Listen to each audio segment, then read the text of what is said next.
vayamos mejorando progresivamente, ¿vale? Vuestro feedback es importante y útil. ¿Ya? Ya. Bueno, pues cuenta un poco el vídeo que vamos a ver. Bueno, este es un prototipo de BMW que el interés que tiene, voy a intentar pasarlo un poquito más rápido para que no sea aburrido, es que toda la carrocería en realidad es textil.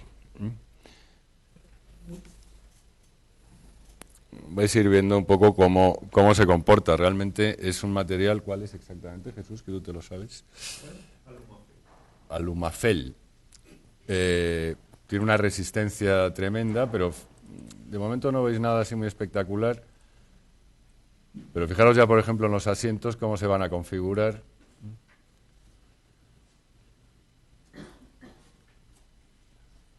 Y cómo funcionan las puertas. Ahora veis que se abren, veis que no hay junta, y ahora veis cómo se abre. En realidad es como reproducir un avión de la guerra del 14, pero con un textil de características espectaculares. Y esto es lo que se abre el capó, nada más, para controlar el nivel de aceite y poco más, que es lo único que podemos hacer hoy en día en un coche, ¿no? Como el tejido tiene una resistencia a 900 grados por encima de cero y a 40 bajo cero, y se está analizando, como es un textil, la posibilidad, igual que los cinturones de seguridad, de que ante un golpe pueda disipar energía, digamos, aumentando su resistencia interna y evitando, por lo tanto, que sea muy deformable.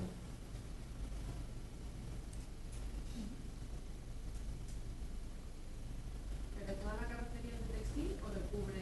No, no, Toda la carrocería es de textil. bueno, lo que es la piel exterior, ¿eh? O sea, O sea, es un recubrimiento. Sí, lleva una serie de perfiles, evidentemente, pues si no, no mantendría la forma, ¿no? Pero Seguro que costará un ojo de la cara, claro.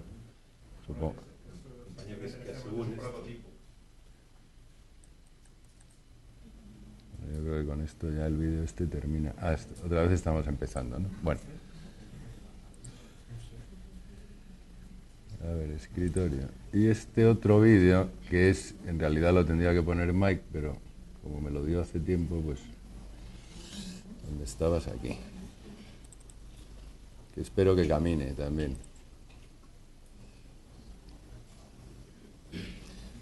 Que esto es la chimenea solar que os ha contado, pero...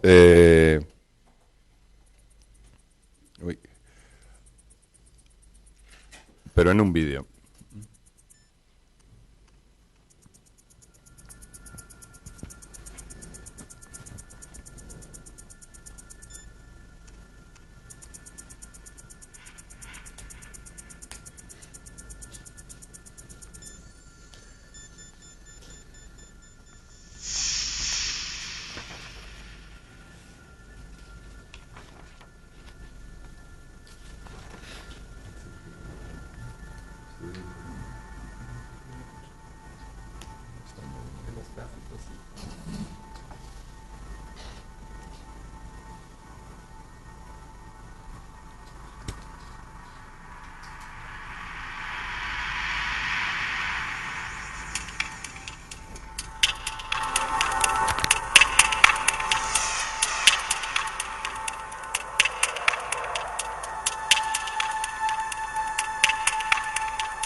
Muchas gracias. No aplaudáis porque... ¿Algún comentario para romper el hielo? Pues, A propósito de este colector, no sé si recordar que entendí que había una pérdida de energía en el transporte del 75%. Lo comentó. No, tira. Sí. Pérdida de energía en el transporte del 75%. No es para el hidrógeno, entendí. en el sistema eléctrico general. ¿O está equivocado? Hasta donde yo sé, los datos que se barajan en España es que con la transformación y transporte se pierde aproximadamente el 10% de la energía. Sí, los ensayos que hemos hecho es tú pierdes el 75% si lo conviertes en hidrógeno. Eso entonces no es tan eficaz, pero como dice Sergio, en redes de alta tensión Eterna continua. sí, pierdes en 3.000 kilómetros pierdes solamente el 10%, y el 10% sí es aceptable. Que sería la distancia en la que estábamos hablando, ¿no? Del norte de África a Europa. Sí, no, pero incluso en España, no solamente con el transporte, sino transporte más transformación, los datos que yo he leído es en torno a 8 o 10% por transformación y transporte. O sea, no solamente el transporte.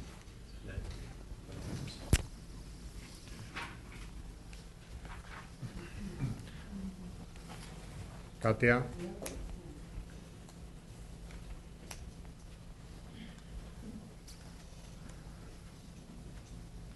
¿No consideráis que estaría bien no solamente depender pues de África para la Europa? Porque con la situación política, pues creo que es importante tener redes de varios tipos para llegar a la energía y no generar mucho en un sitio y luego tener problemas locales y no tener energía a nadie.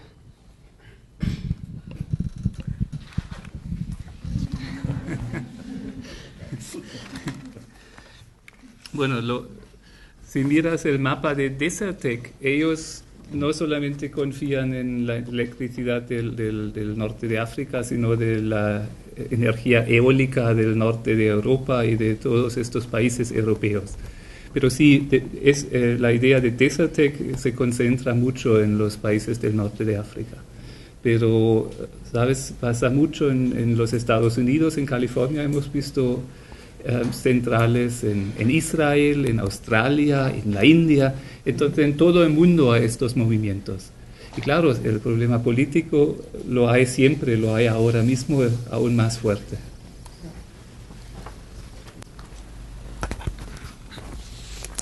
Yo particularmente, por dar un poco de color al debate,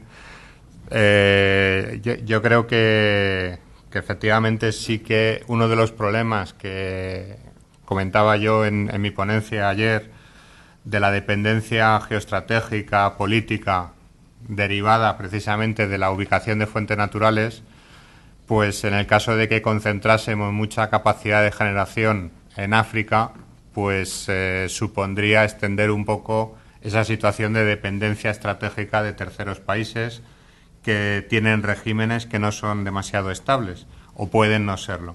Entonces, en ese sentido, desde ese punto de vista, creo que claramente sí que no sería una buena opción esa, pero también es cierto que desde el punto de vista estrictamente energético, donde vamos a tener una mayor capacidad de generación, pues es allí. Entonces, bueno, pues ahí habrá que ponderar un poco. Entiendo que como las inversiones serían fundamentalmente europeas en ese proyecto de Desertec, pues ya se aseguraría muy bien los europeos de tener estabilidad en ese suministro energético y que no estuviese, asociado a variaciones de precios significativas. Porque el problema de la dependencia de terceros países es que estás en sus manos luego con el precio, porque pueden jugar a producir más o producir menos y nos puede afectar significativamente en el precio de la energía. Pero entiendo que como la inversión sería mayoritariamente europea, pues ya se encargarían de atar bien estos temas. No sé si queréis opinar. Sí. Hombre, yo lo que veo es que tienes razón en tu planteamiento, ¿no? Lo que ocurre es que, claro, si pensamos en Europa, y en concreto en el caso español, con ciudades cada vez más densas, campo más despoblado, que sería el lugar ideal para esa autosuficiencia energética, ¿no? Porque en la ciudad está claro que la ciudad no es capaz de producir energía para abastecerse a sí misma, ¿no? Pero bueno, entonces ya entramos en otro debate, que es decir, que cómo ha ocurrido lo que planteaba esta mañana Mike, de que en Alemania, después de lo de Fukushima, de un plumazo han decidido que se acabó la nuclear, ¿no? Si no queremos tener dependencia y mantener el modelo de ocupación del territorio que tenemos, me temo que las nucleares son imprescindibles. O sea que esa es otra discusión, que además esa sí que tiene un cariz claramente político. Desgraciadamente lo de Fukushima fue que el tsunami, en vez de ser de 10 metros, fue de 15 o lo que fuese, vamos, y les hundió en la miseria, ¿no? Pero y a todos nosotros detrás. Entonces, el tema yo lo veo un poco en esos términos. Siempre al final hay unas razones políticas que en un sentido o en otro nos van a afectar, ¿no? Aunque desde un punto de vista técnico es evidente que el desierto es lo que yo decía ayer, de que no, bueno, que en ese cálculo que decía que en un día el sol te da todo lo que la humanidad consume en un año. Pues comentándolo con Mike, evidentemente la Tierra no recibe el mismo nivel de radiación en toda su superficie, ni muchísimo menos. Entonces, claro, efectivamente los desiertos son los más rentables. Pero yo pienso que se ha abandonado, o sea, que también ha sido un golpe de efecto muy fuerte el tema de Fukushima y la reacción de algunos gobiernos y de algunos países, y desgraciadamente hoy en día la opinión pública no aceptaría volver a retomar el camino de la nuclear, ¿no?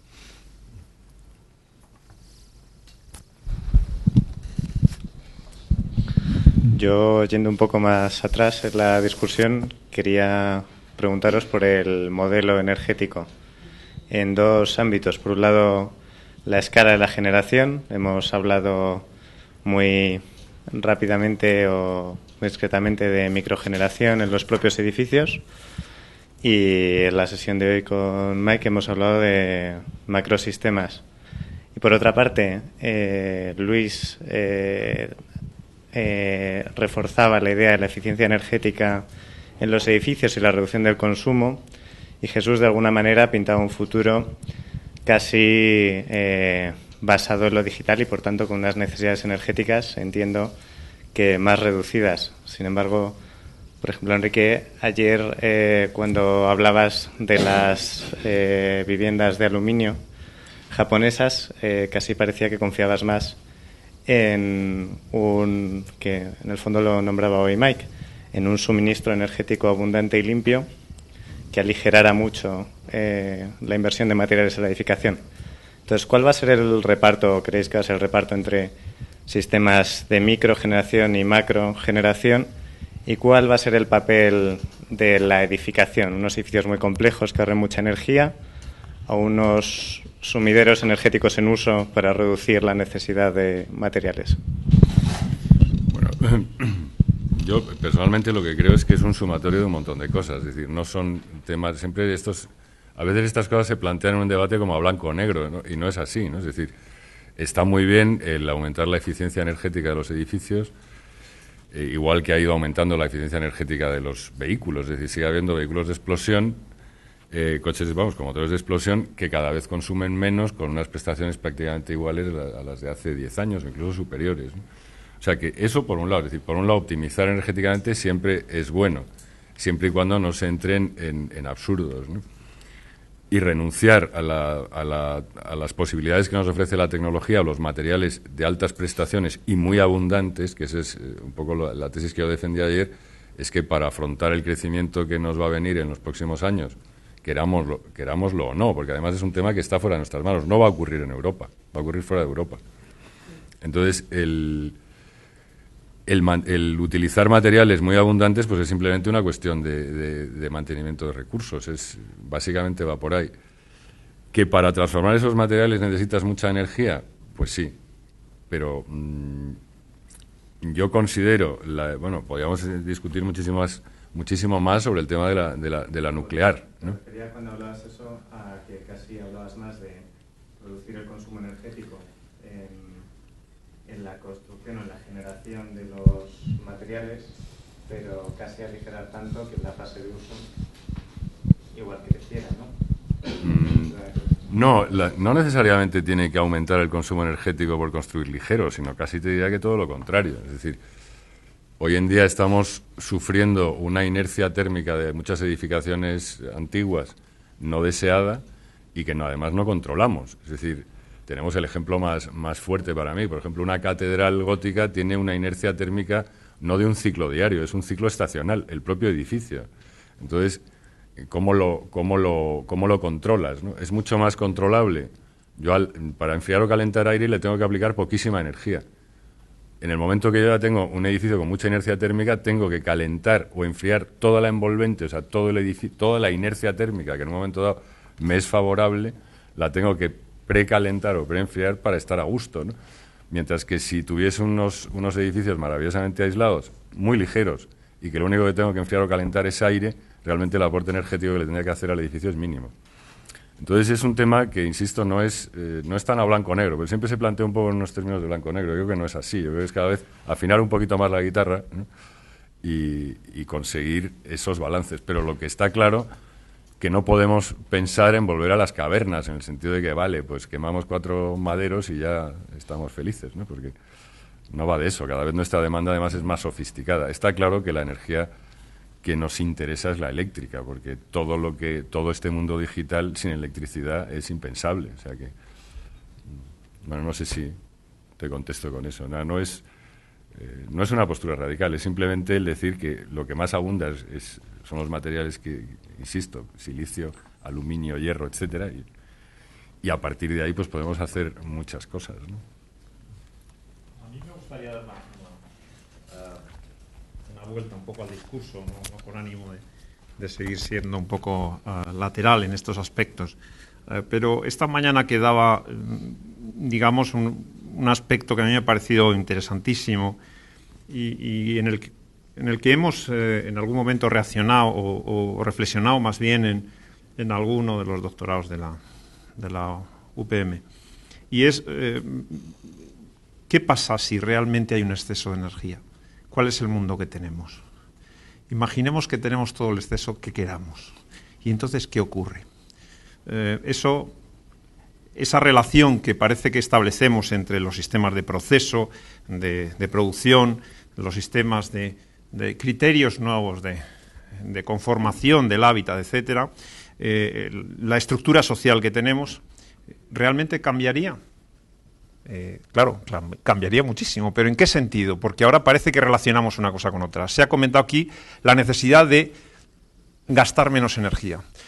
Se ha enseñado también esa relación entre cómo se consume más cuanto más dinero hay. Aquí yo tendría un punto que también plantear. En las mismas imágenes aparecía una carreta llevando carros, ¿no? de leña.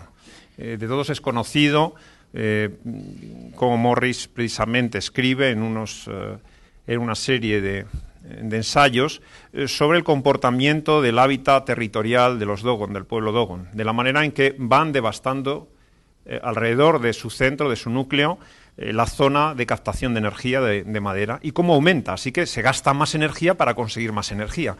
Y no parece que sea solamente en un proceso, digamos, de estructuras sociales primitivas, sino que realmente también se ha apuntado aquí la necesidad de energía cada vez mayor para unas producciones y unas industrias más potentes que necesariamente necesitan más energía. Parece que es un proceso de una sola línea y evolutivo.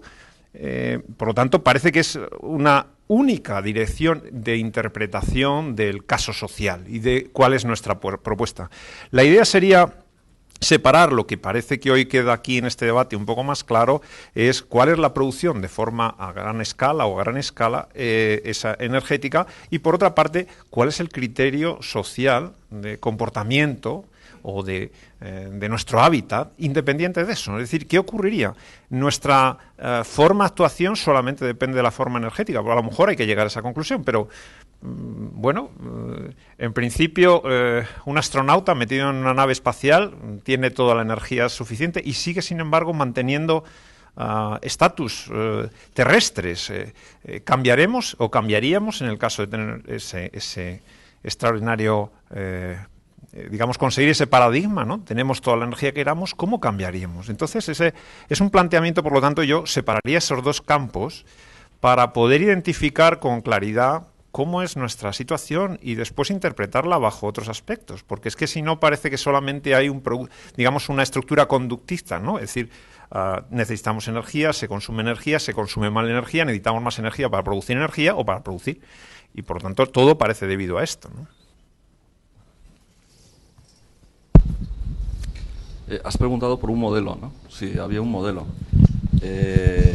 Parece que en las posiciones o en el interés de cada una de las, no de cada una, sino de algunas de las exposiciones que hemos hecho, induce a pensar que tenemos un modelo, cada uno distinto, ¿no? Yo creo que los modelos van a ser necesariamente híbridos. O sea, yo creo que el desarrollo camina hacia una filosofía Blade Runner, de hibridación, donde ciertos procesos como los que describe Jesús se van a tener que implementar en procesos de rehabilitación como los que Jesús dice que no deberían existir porque deberían ser procesos de sustitución, pero sin embargo la mayoría de la gente va a poder implementar antenas parabólicas o captadores encima de edificios viejos y pegarles fachadas y tal, y eso va a ser la gran masa probablemente de la humanidad. Habrá que desarrollar procedimientos de hibridación que desarrollen las cosas, ¿no? Antes, cuando se ha hablado de peligro, ¿no? El peligro de producir donde están ellos, al final el peligro proviene del desequilibrio, ¿no? Proviene de la desigualdad, proviene de que estamos pensando en implementar sistemas de generación en el desierto del Sahel y en zonas donde la gente todavía no tiene los recursos básicos para vivir, ni tiene agua, y ahí tienen algo muy valioso para nosotros y que nosotros sabemos gestionar. Y a mí me parece incluso peligroso algo que ha comentado Mike, ¿no? Y es perpetuar un modelo de riqueza para esos países ligado a que ellos tienen la capacidad de vendernos energía, porque eso ha demostrado que no les ha hecho ni más felices, ni más libres, ni más capaces de vivir satisfaciendo sus necesidades, sino que es un modelo que ha propiciado las desigualdades. O sea, lo que ha pasado y lo que pasa con el petróleo es que hemos perpetuado sistemas políticos injustos en países radicales, sencillamente porque eso nos daba la seguridad del suministro, ¿no? Entonces, yo creo que lo que tiene de interés, sobre todo, llevarse las unidades de producción a esos países es el potencial paralelo de desarrollo de esos países con energía, no con el dinero que sacan de la energía, que siempre acaba en el mismo sitio, es decir, aquí otra vez, ¿no? En la mayoría de los casos, o en Suiza, o en consumir productos de lujo que proceden de los países occidentales, sino en implementar modelos de desarrollo en el África subsahariana, en África Central, en África Occidental, en países donde realmente la desigualdad proviene, entre otras cosas, de la falta, proviene de la falta de recursos básicos y alimenta la falta de recursos básicos la desigualdad. Volvemos a la redistribución, que es un factor de equilibrio que no es estático, es dinámico, se tiene que dar permanentemente tiene que fluir los recursos de donde no existen a donde existen, y se da tanto a la escala de un edificio como a la escala de un continente, como a la escala mundial. Sobre el supuesto, sobre la supuesta diferencia de criterio que pudiera haber en las cosas que comenta Jesús y en las que a lo mejor he comentado yo, a mí me gusta hablar de la racionalidad con la que una madre gestiona la cocina de su casa, ¿no? Que compra jamón y hace jamón y luego con lo que sobra hace croquetas, y si sobran croquetas y hay por ahí un animal que se las coma, pues le da eso y no queda nada, ¿no? Pero eso no impide que exista Ferran Adrià y el bulli y que se cocine con nitrógeno y tal, porque al final algo de lo que hace Ferran Adrià acaba pasando a ciertos sectores y acaba hibridándose con nuestra propia madre, o lo que quede entonces de ella, y forma parte también de nuestros hábitos de vida. Entonces, yo no creo que vayamos a acabar viviendo en rascacielos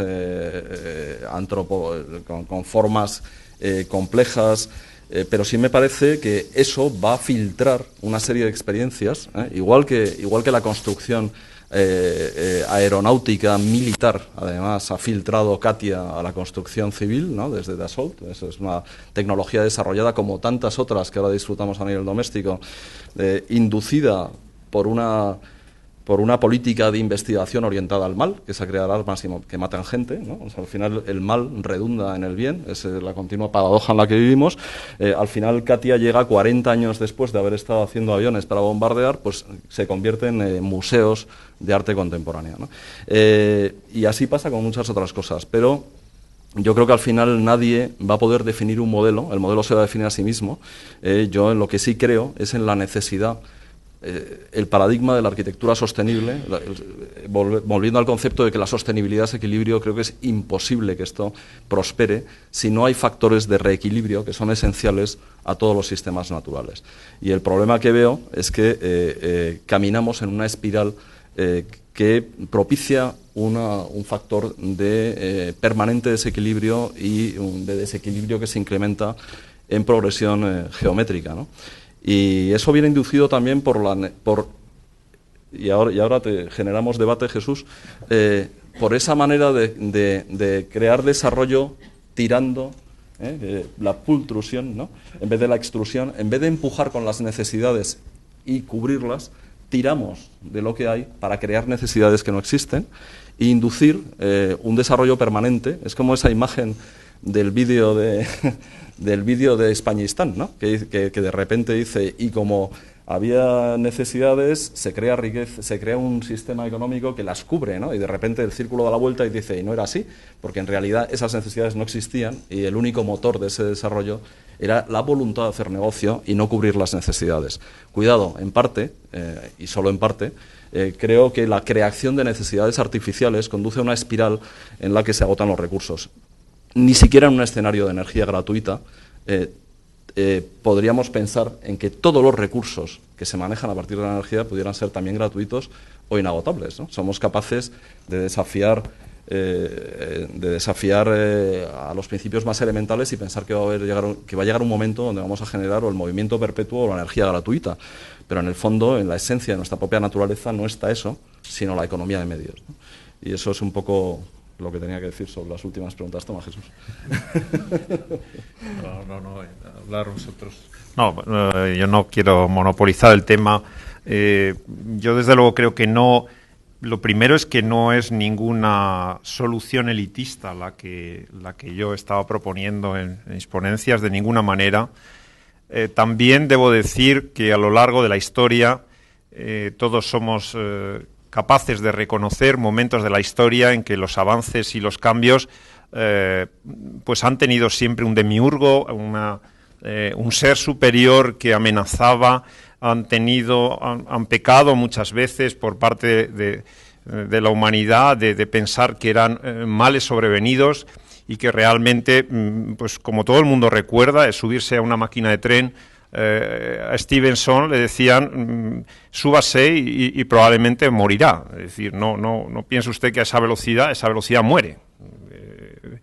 Cuando pasen por un túnel probablemente no volverán con tan mala suerte que, como todos sabemos, alguna máquina, en concreto la Disembarking Brunel, pues descarriló.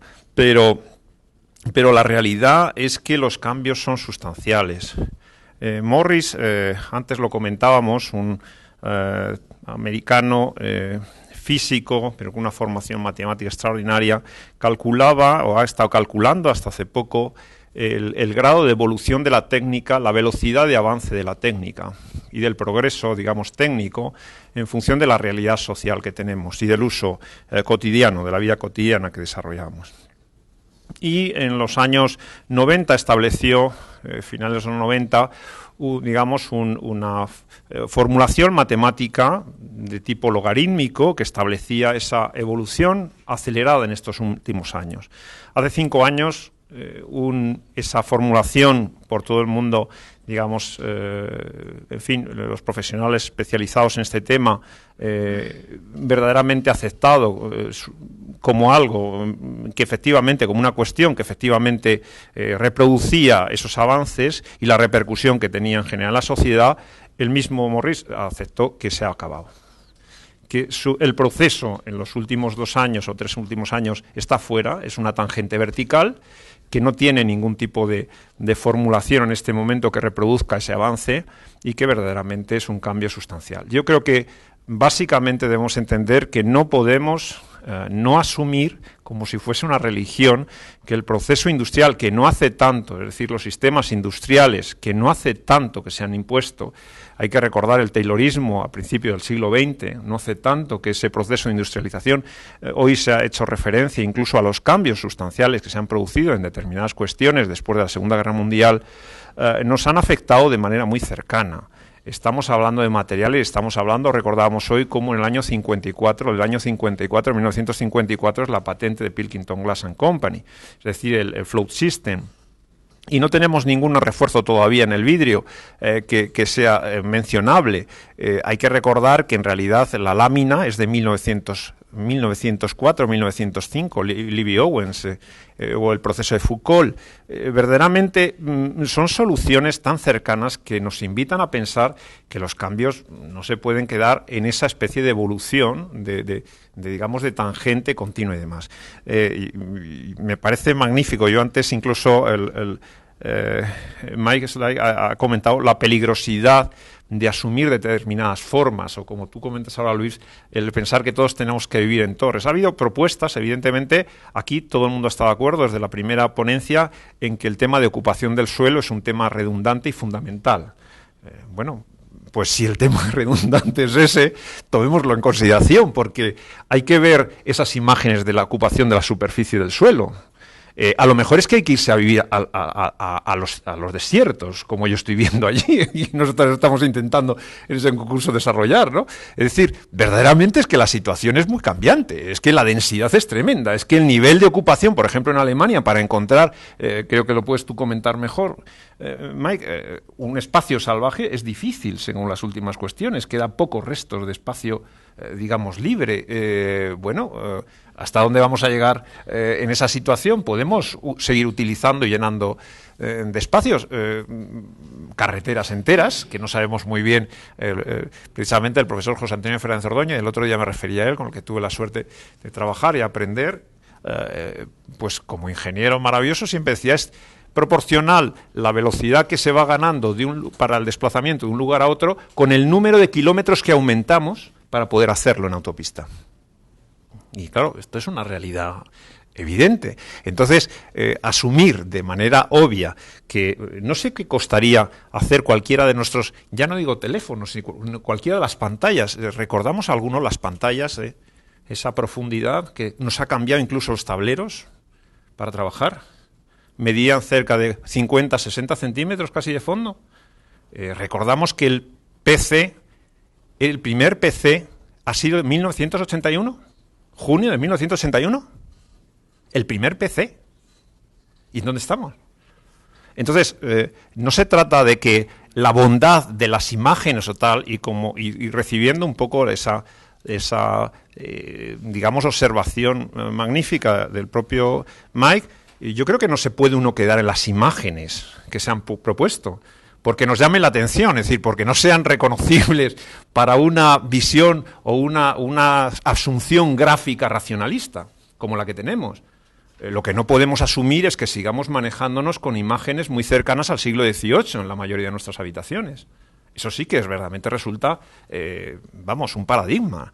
Y, en consecuencia, yo creo que no hay que quedarse en esas imágenes. Yo creo que hay que, bajo mi punto de vista, lo que plantea una propuesta como esta no es otra que la reflexión sobre las capacidades de determinación de lo que tenemos.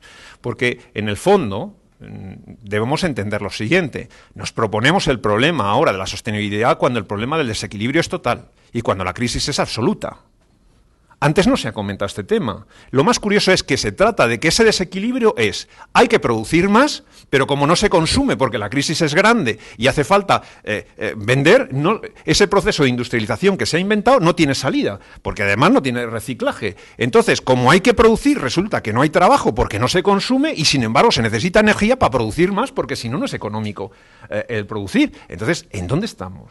Yo nada más que digo eso, yo no lo entiendo bien. Luego, cuando estamos hablando de un proceso completamente de cambio de producción, que es el que yo estoy comentando, me parece que es asumir al revés cuáles serán los cambios que van a plantearnos a nosotros. Y yo creo que sí va a haber que inventar nuevas propuestas o nuevas funciones como lo estamos haciendo todos los días. No nuevas necesidades, sino nuevas funciones.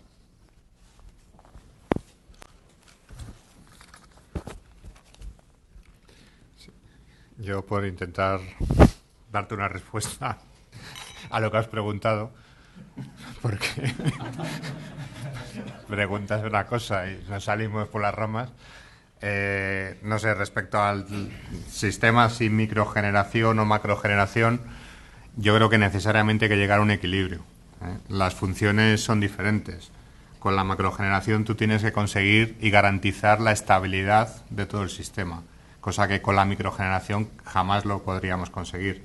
Entonces la macrogeneración es necesaria ir a sistemas de producción lo más estables posibles y por lo tanto soluciones como la que planteaba Mike me parecen perfectas y creo sinceramente que el futuro va por ahí, porque tenemos que reducir, primero porque se agotan los materiales y segundo porque emiten mucho CO2 y por si acaso tienen que ver con el calentamiento global, vamos a intentar reducirla.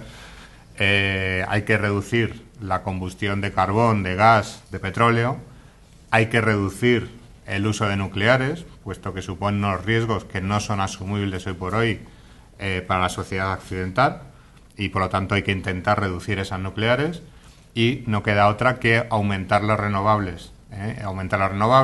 Aumentar los sistemas de cogeneración, aunque sea con gas, pero con una eficiencia mucho mayor. Las centrales de cogeneración se estima que tienen una eficiencia en un 30% superior a una planta convencional térmica.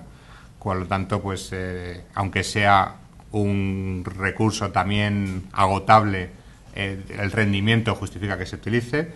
Y bueno, esa macrogeneración, ¿vale? Pues lo que tiene que dar es estabilidad. Ahora, yo creo que el futuro también pasa por desarrollar la microgeneración y hacerla efectiva y hacerla inteligente.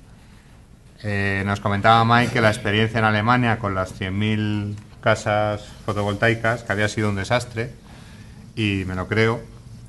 Aquí en España, afortunadamente, no ha habido una subvención clara ni un apoyo explícito de esa política.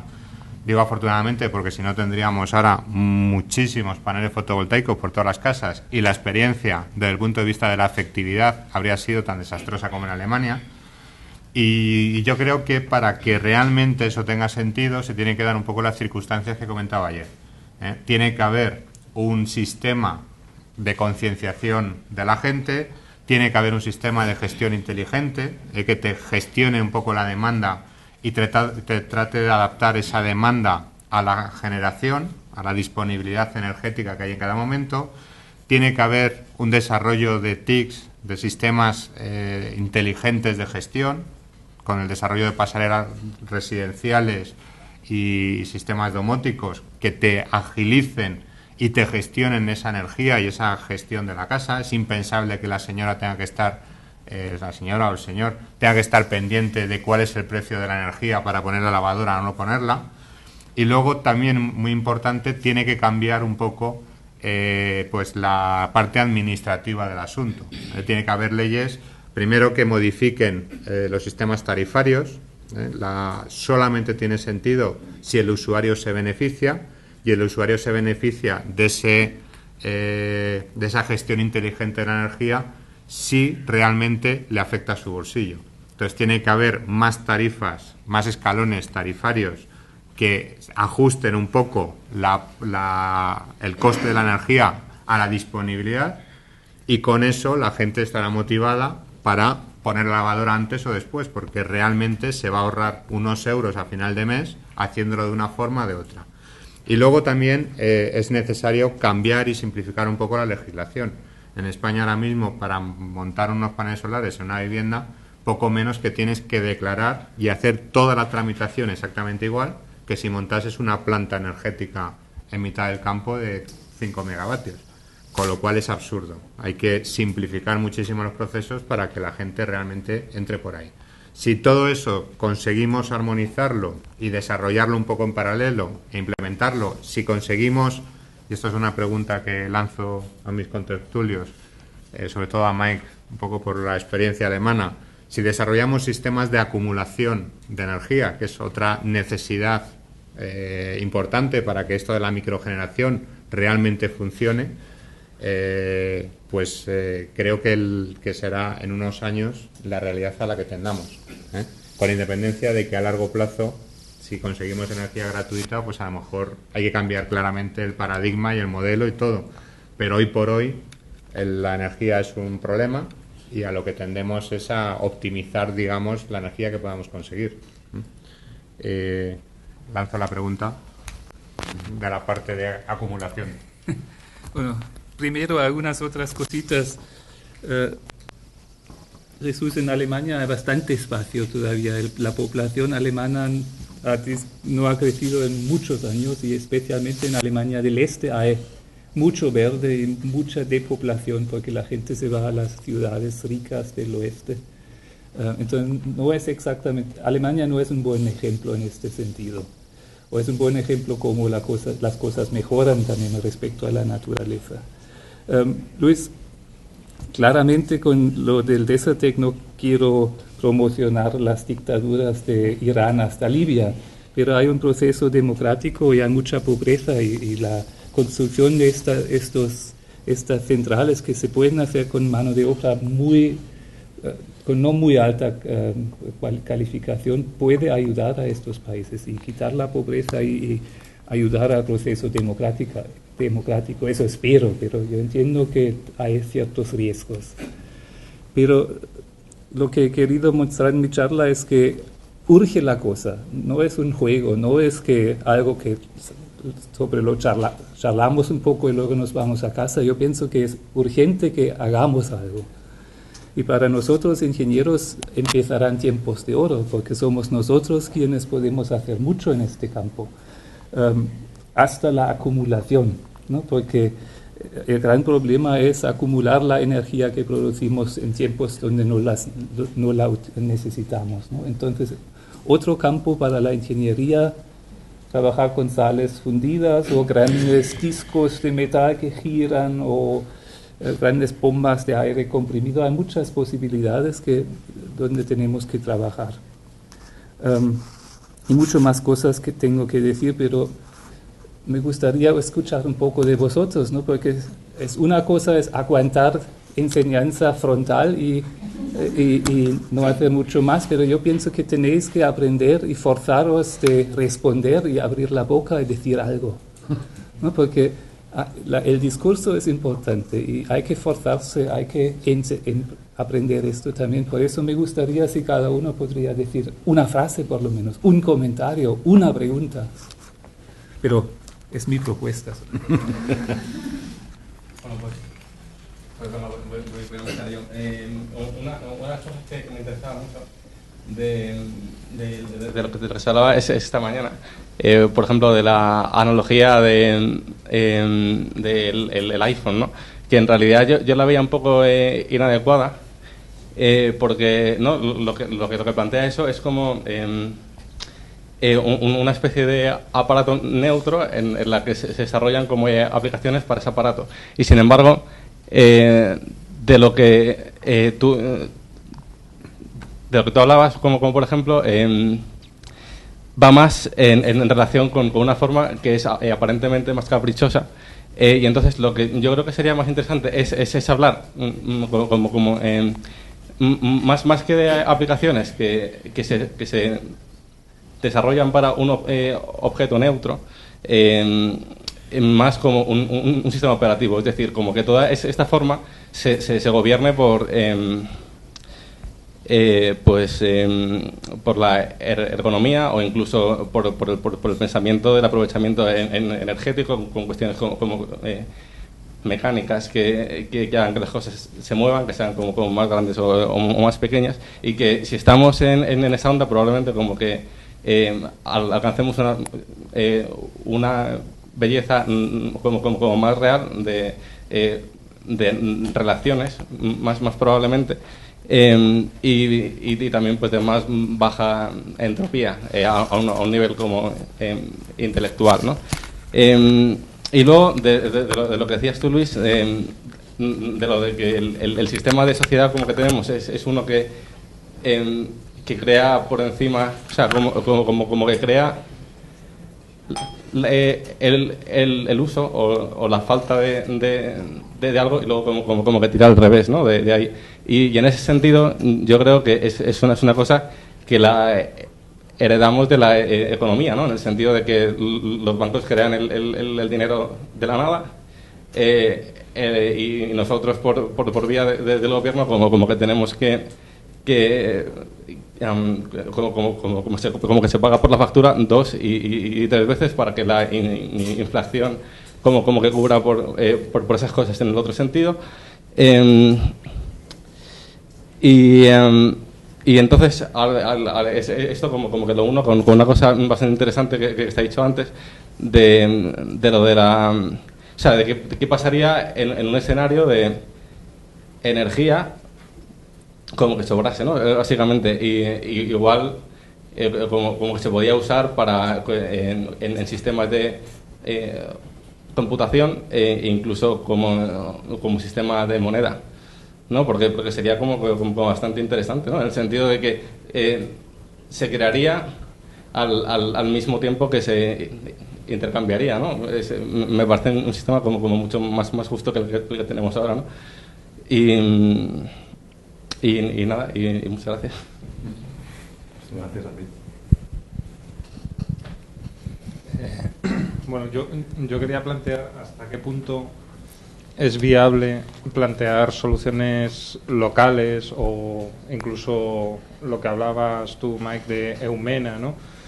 Cuando realmente cada vez las emisiones de CO2 y el consumo de recursos cada vez se va desplazando más del mundo occidental a las nuevas economías emergentes. ¿Hasta qué punto es viable que planteemos en Europa objetivos a 2020, 2050, 2100, cuando realmente el movimiento geopolítico está produciendo cambios significativos en toda la economía global, ¿no? O sea, ¿cómo podemos resolver esto mismo que me parece un muy buen planteamiento para toda la zona de Europa y norte de África, que yo creo que traería mucho desarrollo? ¿Hasta qué punto se lo vendemos a China y a Brasil y a la India para posibilitar un poco la solución global?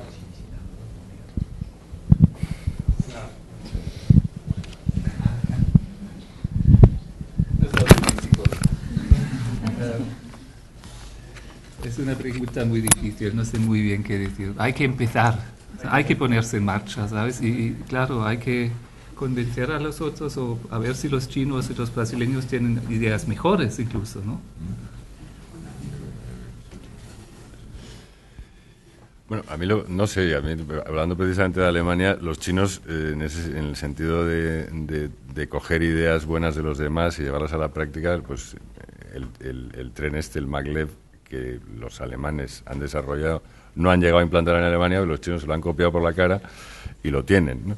Entonces, quiero decir que si tú desarrollas una tecnología que es viable, no te preocupes, que además la ventaja que tienen estos países que todavía no se han lanzado a la vorágine consumista definitivamente, si en muy poco tiempo se desarrollan soluciones interesantes, seguramente las adoptarán porque les resultarán interesantes y rentables. O sea, ahora nos amenazan de que sus economías se van a hundir si no se les dejamos seguir quemando carbón de manera descontrolada, ¿no? Pero si les das una alternativa la van a coger. O sea, yo en eso no sé, es difícil de predecir, ¿no? Yo, por otro lado, ya hilando con otro tema más global, yo creo que con los planteamientos económicos actuales y políticos actuales, todo lo que estamos hablando es agua de borrajas. Es decir, se está planteando siempre los sistemas energéticos, siempre se compara la posibilidad de implantación por su mejora o por su competitividad en coste respecto a los sistemas tradicionales. Con ese planteamiento no vamos a ir nada lejos, desgraciadamente, creo. Porque, claro, es un poco lo que pasa. Yo tengo la sospecha de que la industria del petróleo ya se ha capitalizado de manera tan salvaje que ahora nos va a proponer el cambio tecnológico, el coche de hidrógeno y tal y cual, porque lo van a capitanear ellos, por supuesto, ¿no?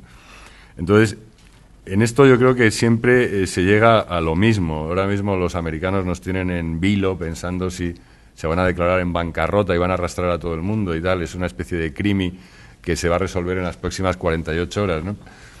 No sé si entiendes por dónde voy. Es decir, que desgraciadamente se llevará a la humanidad como al límite y luego aparecerán no sé qué salvadores, no sé qué, no sé cuántos. Nosotros tenemos una manera de pensar en ese sentido como más científica, menos mediatizada por la política, y lo vemos, lo que os hemos contado todos, pues es tal como son nuestras reflexiones, digamos, como arquitectos, como técnicos o como científicos, ¿no? Si introduces el factor político con su, para mí a veces, comportamientos absolutamente inexplicables, incontrolables, y ya el factor económico enloquecido que yo tampoco me llevo a explicar, porque hay que crecer infinitamente, porque si no es un desastre, ¿no? Pues no sé si te contesto algo con esto, ¿no? Es decir, ¿qué va a pasar? Pues realmente me encantaría tener una varita mágica y decírtelo, pero lo veo difícil. Le tengo una pregunta sobre algo que ha nombrado ahora Mike y que creo que expuso ayer Sergio, es sobre el tema del almacenamiento de la energía. Quisiera saber qué tanto % de energía de la que se genera actualmente se puede almacenar, si es que se puede almacenar, y si hay algún objetivo a corto o largo plazo de llegar a algún porcentaje de la energía que se genera a poder almacenarla. Gracias. A ver, yo creo que es quizá el gran reto pendiente o uno de los grandes retos pendientes en estos temas, ¿eh? Hoy en día no existen fórmulas eficaces de acumulación como para decir ya tenemos resuelto el problema. Se puede acumular algo en forma de hidráulica. De hecho, en España es lo que hacemos. Cuando nos sobra energía eólica, lo que hacemos es bombear agua en los pantanos, pues para acumular en forma de energía potencial. Se puede acumular energía con baterías y existen muchas tecnologías distintas de baterías, algunas ya que empiezan a ser razonablemente eficientes. Empiezan a aparecer grupos de baterías que son ya camiones, que cada camión te acumula 1 megavatio y bueno, pues te puede resolver problemas puntuales, pero no existe un sistema efectivo. Nosotros, por ejemplo, iniciamos hace unos años una línea de investigación con la gente del Centro de Automática Industrial, del CSIC, y que ahora está ligado, por cierto, a la Politécnica, con la Escuela de Industriales, y era un poco lo que se pretendía era aprovechar el excedente fotovoltaico que teníamos, por ejemplo, en el prototipo de la casa solar del 2007, acumular ese excedente fotovoltaico generando hidrógeno con un sistema de hidrólisis, acumularlo en forma de hidruros y utilizarlo con una pila de combustible en invierno, ¿vale? Para aumentar un poco la autonomía estacional. Se puede hacer, sí, la tecnología existe, está disponible, pero tiene una eficiencia muy baja, con lo cual, como sistema de acumulación serio, no tiene ningún sentido, ¿eh? Entonces, yo creo que es hoy por hoy uno de los grandes retos que tenemos pendiente de resolver y que en el momento que seamos capaces de resolverlo, pues vamos a resolver un gran problema que hay, que es los desequilibrios que hay entre la producción y la demanda, ¿eh? Si os acordáis las gráficas que os puse ayer, generamos más energía durante la noche que no gastamos y durante el día pues tenemos que activar todas las térmicas muchas veces pues y las hidráulicas para conseguir las puntas de energía que necesitamos.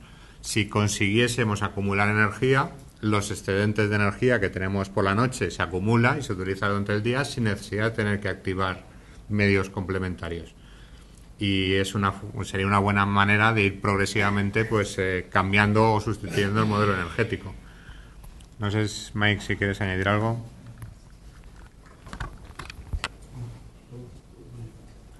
Pregunta tú, que tienes el micrófono. Vale. Yo tengo una pregunta respecto a la ponencia de Jesús Anaya, que nos planteaba cómo hacer un cambio de mentalidad y nuevos materiales plásticos con unas envolventes muy complejas, con doble curvatura, y me gustaría saber si eso de verdad es más energéticamente eficaz que construir como está haciendo hoy tradicionalmente. Pues sí, parece que la respuesta evidente, y me imagino esta mesa será decir que no, pero es evidente que sí. Es decir,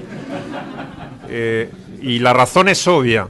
Es decir, probablemente esté solo, como dice, pero creo que no creo que no es así, efectivamente. El problema fundamental es que el proceso de producción es el que va a cambiar. No se trata de plantear la complejidad de las imágenes o quedarse en las imágenes, porque resultaría verdaderamente bastante empobrecedor.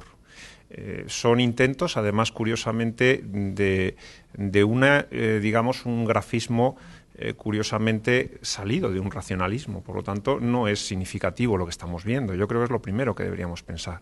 Lo que debemos pensar es que estamos hablando aquí de energías, estamos hablando de producción, estamos hablando incluso de los valores de la ingeniería, etcétera. Lo que tenemos que pensar es que estamos en un valor que, como aquí se dice, y nadie lo acepta, pero yo me atrevo a saltar por encima de todo eso, estamos en una sociedad computacional, informatizada. Y la informatización no tiene nada que ver con lo que está hablándose aquí, probablemente en muchos casos. Cuando estamos hablando de informatización, estamos hablando de una sociedad que lo primero que está es analizando la capacidad de consumo energético de los procesadores. Está hablando de una capacidad de producción, de conocimiento distinta que la que tenemos ahora. La capacidad de conocimiento y la capacidad de producción han estado verdaderamente en desequilibrio en muchos casos, por lo menos en el siglo pasado. Y aunque sea, yo solo espero que no sea yo solo el que lo mantenga, ese es una obviedad que parece que en este momento empieza a tomar otro matiz. Así que verdaderamente la sociedad del conocimiento de la que se está hablando tanto plantea un principio fundamental que es la sociedad de la comunicación. Por otra parte, yo espero no estar solo en esto, y es que, lógicamente, en un foro como este, en el que estáis arquitectos, ingenieros, etcétera, yo creo que pensar que en cada uno de los casos también hay un factor determinante y fundamental. No se trata de el ingeniero aeronáutico pretenderá que el avión vuele, el naval que el barco navegue con más facilidad. Yo creo que el cometido en la arquitectura también es que sea significativo desde el punto de vista de la comunicación. La disciplina fundamental está ahí. Y el valor, por lo tanto, del concepto del espacio, hacer significativo un espacio, es algo importante. Antes se comentaba si podía ser caprichoso o no, por ejemplo, un iPhone. A mí lo que me impresiona es que es significativo ver la imagen y que yo pueda hablar con mi hijo gasto cero a través de un software todos los días mientras que él está trabajando en una empresa de telecomunicación de las más grandes del mundo, en inteligencia artificial, y estar comentando sobre temas. Eso me parece significativo, que un plano, simplemente un plano, sea así de valioso. Y cuando ese plano además se pueda doblar, todavía más interesante, que le parece raro a alguien que se pueda doblar, bueno, pues que se doble, pero a lo mejor es más interesante que ocupa menos, o que se pueda extender por cualquier sitio. Eso es probable que sea interesante. Es decir, quedarse la imaginería de lo que hemos visto en alguna de las propuestas que yo he hecho es seguir viendo la arquitectura del siglo XVIII, el siglo XVII, con la mentalidad de un ecléctico, de una, con la visión, curiosamente, de personas que siguen mirando nada más que la imaginería, no con el sentido propio de un valor del espacio que tiene que cambiar sustancialmente. Y espero que, desde luego, nos vamos a ver todos implicados. Yo estoy convencido.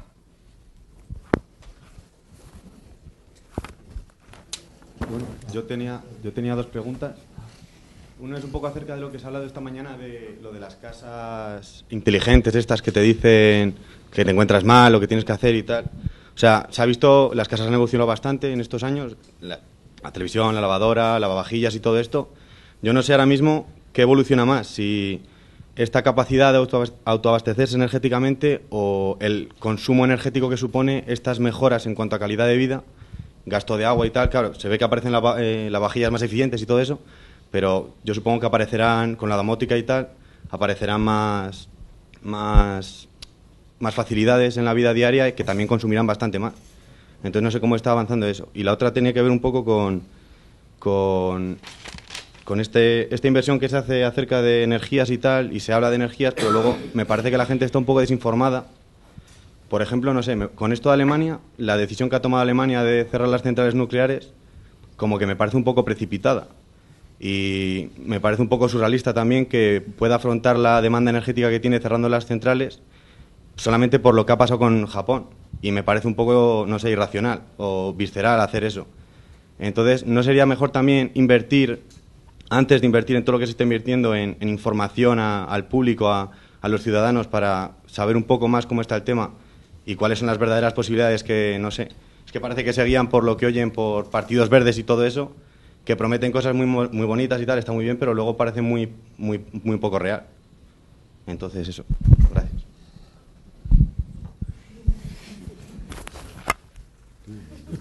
¿Quieres empezar yo y continuar? Bueno, eso... empiezo a contestar la pregunta, luego remata Mike. Habiendo políticos por medio, pues cualquier cosa, ¿no? O sea que, eso ya para empezar, es decir, que efectivamente parece bastante irracional. A lo mejor tiene un pacto secreto con Sarkozy que la energía se la va a suministrar Francia porque no van a cerrar sus centrales, ¿no? Igual que te encuentras ahora con la paradoja de que como Bélgica le compra toda la energía eléctrica a Francia y le sobra muchísimo por la noche, si habéis volado sobre Bélgica un día despejado, es impresionante porque se ve el trazado del país entero, porque todas las autopistas están encendidas las 24 horas del día. Entonces, claro, esas situaciones absolutamente absurdas las estamos viviendo, ¿no? Yo de lo que decías al principio de que todos los sistemas domóticos y demás van a suponer un aumento en el consumo de energía, en eso no estoy de acuerdo. Es decir, debería ser todo lo contrario. Yo hace poco he cambiado de coche y resulta que anda mucho más que el que tenía antiguo, gasta muchísimo menos, es mucho más confortable, etcétera, etcétera. Y es un coche que tiene una diferencia respecto al otro de 6-8 años, ¿no? Lo mismo pasa, pues no sé, con los ordenadores y con cualquier cosa. En realidad, por ejemplo, ahora tenemos sistemas de iluminación de muchísima mayor eficacia con un consumo energético mucho menor. Yo, en eso, francamente, no estoy de acuerdo con lo que planteas, ¿no? O sea, no creo que vaya a ir, no es que no esté de acuerdo, no creo que vaya a pasar eso, sino que creo que es lo contrario, ¿no?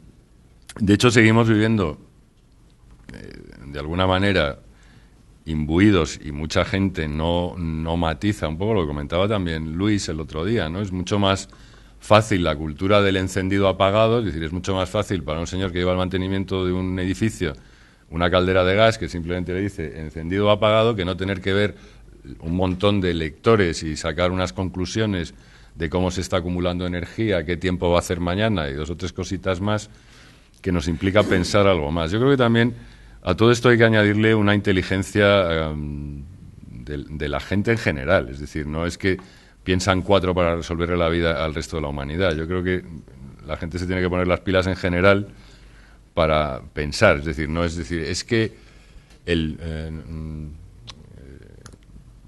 no sé cómo decirlo, ¿no? Como que si el ciudadano es una especie de ente inerte que solamente recibe inputs y tal, y solamente se manifiesta el día que vota, ¿no? En unas elecciones. No me parece razonable eso.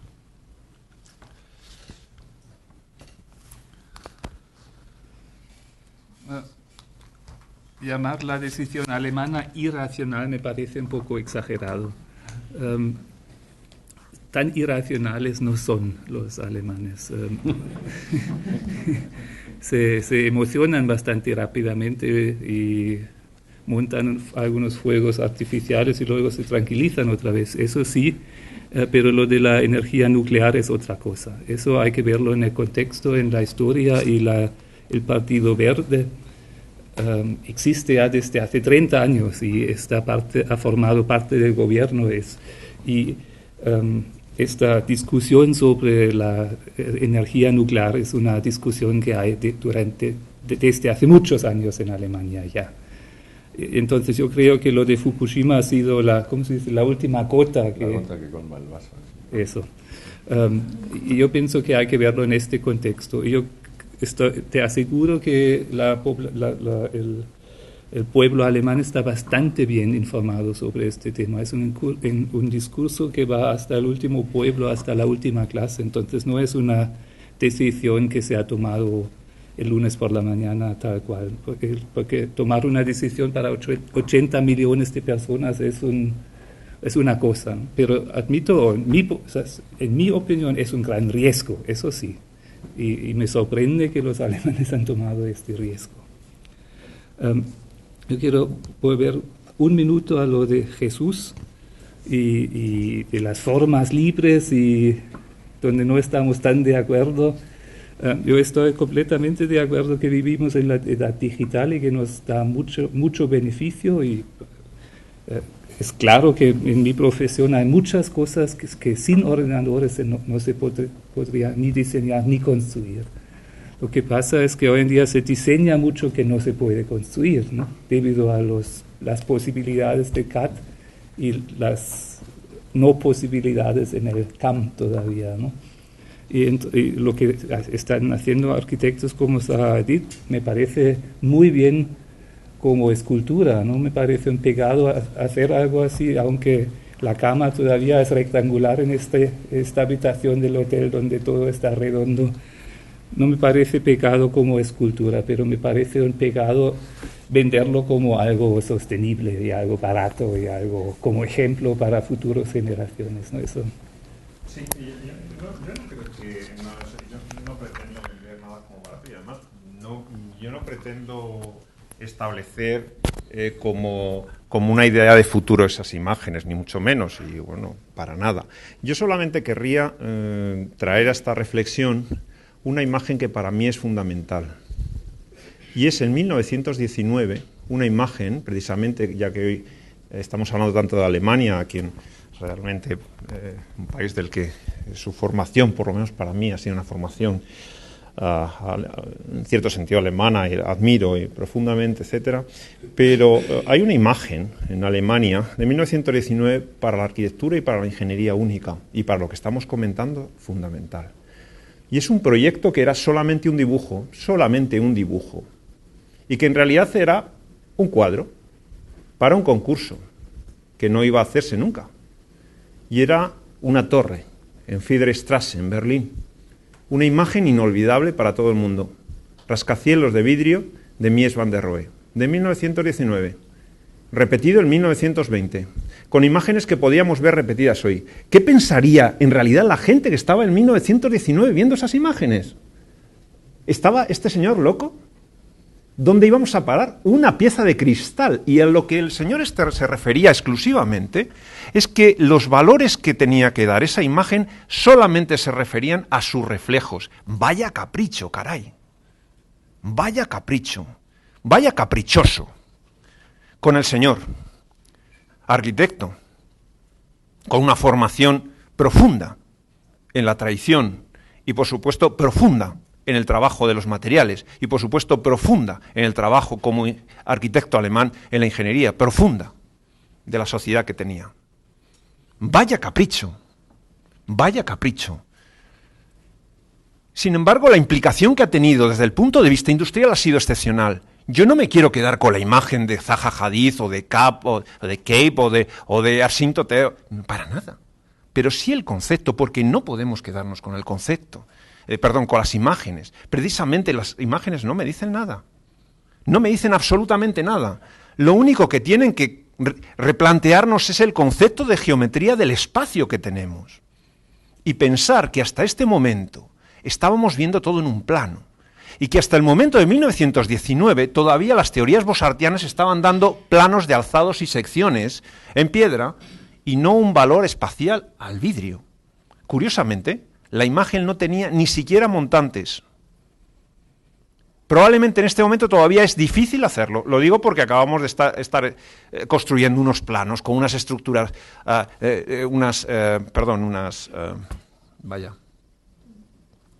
pegamento. Bueno, las estructurales. Silicanas estructurales con problemas complejos para mantener lunas de 6,50 o 6,30 por 3 y pico. Entonces, al día de hoy, ¿cuáles son los caprichos? Introducirse en el valor del concepto de transparencia en ese momento, en el concepto de un espacio distinto, introducirse en el concepto de una interpretación del mundo diferente.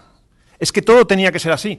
Lo que se ha interpretado después es que la industria ha repetido ese proceso y hay que reconocer que el valor del éxito que tuvo Mies van der Rohe fue llegar a Estados Unidos y se repitió su rascacielos infinitamente. Fujikawa Amparnes sigue repitiendo, que es el resto de su estudio, infinitamente ese rascacielos. Y se ha repetido infinitamente como un proceso absolutamente adecuado, constructivamente y económicamente, por una sociedad como la norteamericana. Yo no quiero decir que eso sea lo bueno. No quiero decir que esas imágenes, y por supuesto, estoy contigo, Mike, a mí no me van a decir nada. Probablemente en muchos casos es de un barroquismo absolutamente psicodélico. pero la capacitación que tiene de transmitir que existe otra concepción distinta, una capacidad de poder reproducir y de poder producir fundamentalmente de una manera distinta, creo que sí es sustancial para intentar entender el concepto, por lo menos, de sostenibilidad para mí. Eso es básico.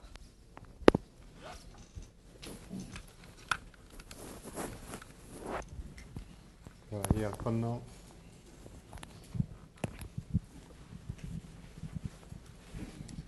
A mí me parece interesante de lo de poder producir algo únicamente una vez, entonces así quizás podrían producir cada uno realmente pues su casa que realmente quería en una forma no demasiado complejo, que yo sí creo en que en estas nuevas formas de producir que sí dan algo nuevo para el mundo que podría estar bien.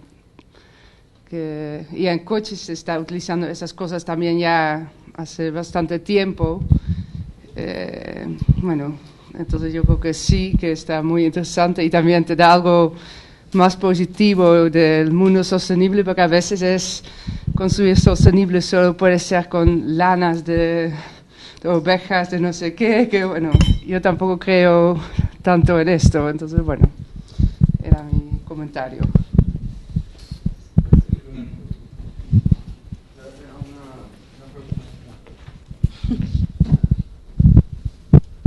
No, yo era Sergio específicamente. ¿Para cuándo un solar Decathlon europeo de verdad? Que aborde los problemas, porque estamos copiando el modelo americano. El desarrollo, yo creo que se está haciendo el solar Decathlon, se fija en el modelo de vivienda americano, que obviamente, como viene el concurso de ahí, pues digamos que hemos extrapolado un poco esa forma de pensar. Pero yo creo que el problema de la ciudad europea es el parque inmobiliario, pues ya lo tenemos agotado, las ciudades y los cascos viejos son como son, y creo que necesitamos empezar a meter el dedo en la llaga ahí, realmente, que supongo que tenéis planes de eso. Buena pregunta. Vamos a ver, el solar Decathlon es europeo, aunque realmente se importa un poco el modelo americano, pero se han cambiado del orden del 40% de las pruebas, están cambiadas, porque la sensibilidad en Europa es distinta a la de Estados Unidos. Aquí se promueve la eficiencia energética, prueba que no existe en Estados Unidos, la innovación, prueba que no existe en Estados Unidos, la sostenibilidad, prueba que no existe en Estados Unidos, la industrialización, cosa que no existe en Estados Unidos,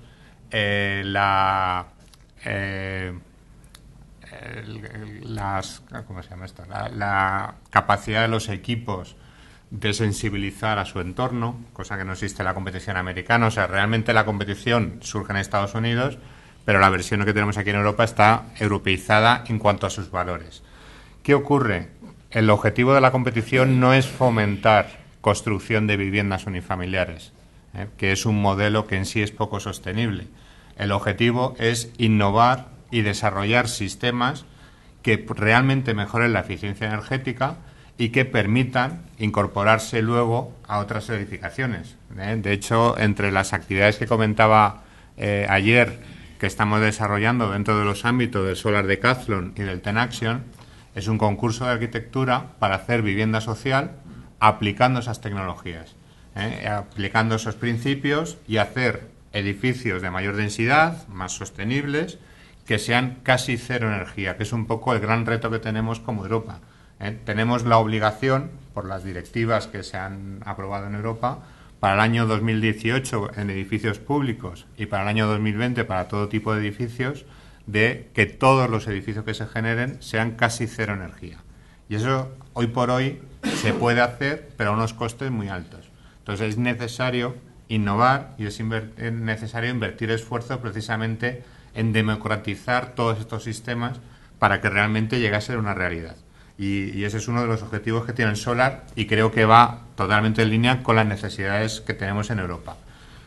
También es cierto, como decía ayer, que la mayor parte del parque inmobiliario para el año 2020 ya está construido, del orden del 80%, con lo cual la rehabilitación energética es necesaria y es fundamental.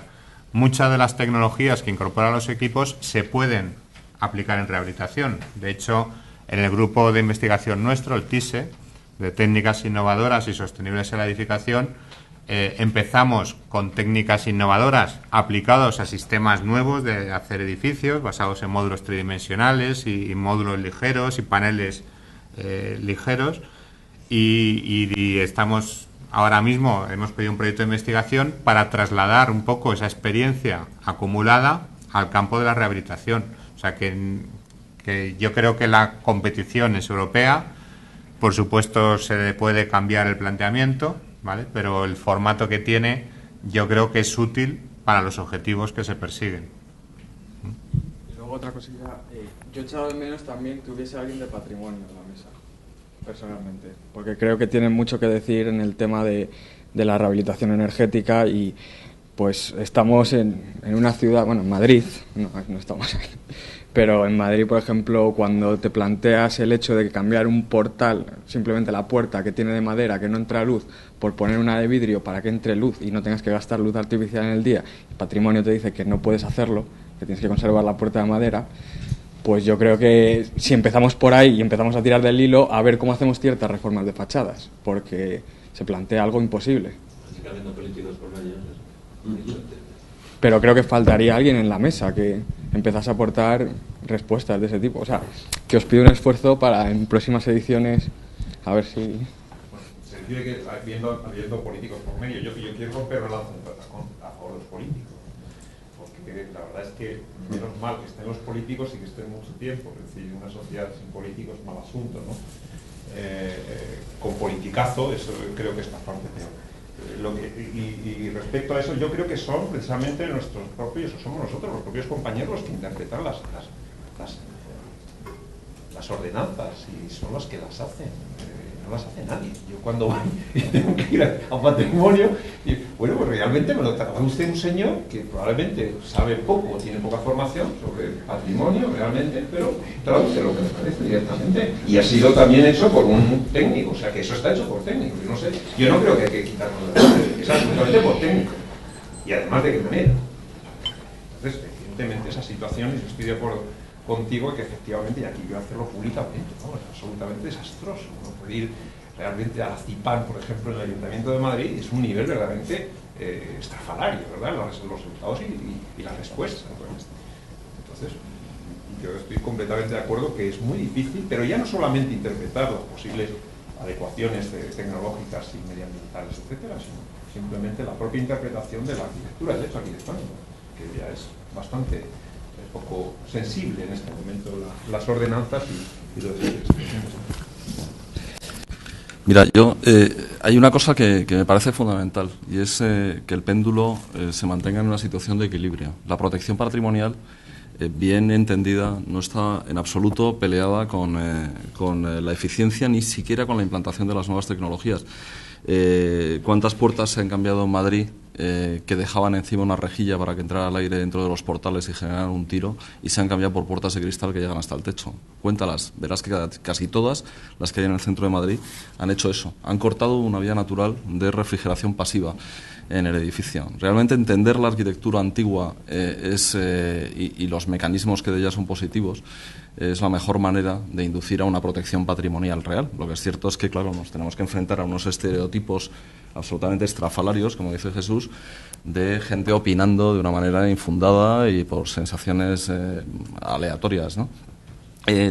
La implementación de la tecnología de las comunicaciones en la gestión de la edificación y del urbanismo, la incorporación, que ya es un hecho, o sea, no es el futuro, es el presente, la incorporación de los medios de diseño por CAD que alimentan procedimientos de fabricación por CAM, que alimentan una preindustrialización de la ejecución de elementos industrializados que se incorporan a todo tipo de edificación, en nueva, en rehabilitación y a todo. O sea, el número de componentes fabricados así de una manera abierta y flexible, hoy están en todas las áreas de la construcción, es una de las claves absolutas de la sostenibilidad. O sea, es indiscutible que la componente digital es la que va a permitir llegar a unos niveles de sostenibilidad insospechados, precisamente porque incorpora un potencial de calidad añadido con menos recursos y de calidad en la gestión que no lo ha habido nunca, ¿no? Entonces, yo creo que eso da la posibilidad de intervenir en cualquier ámbito, de cualquier forma, incluso en los centros históricos, de aportar muchísimas posibilidades, siempre y cuando las normas, en vez de ser un marco restringido, lo hemos estado comentando hoy también, ¿no? En vez de ser un marco a priorístico, restringido, tópico y copiado, se conviertan verdaderamente en un marco de desarrollo abierto que permita entender y mejorar las cosas. Claro, pedirle eso a la mayoría de la normativa vigente, pues es como pedirle peras al olmo, pero evidentemente la tendencia cada vez es más esa. O sea, hablábamos hoy de la posibilidad de que la normativa sea prestacional, cada vez lo es más en ciertos ámbitos, en ciertos países. Demostrar que las cosas funcionan adecuadamente en vez de tener que someterse a un marco rígido de soluciones preconcebidas, ¿no? Es un poco...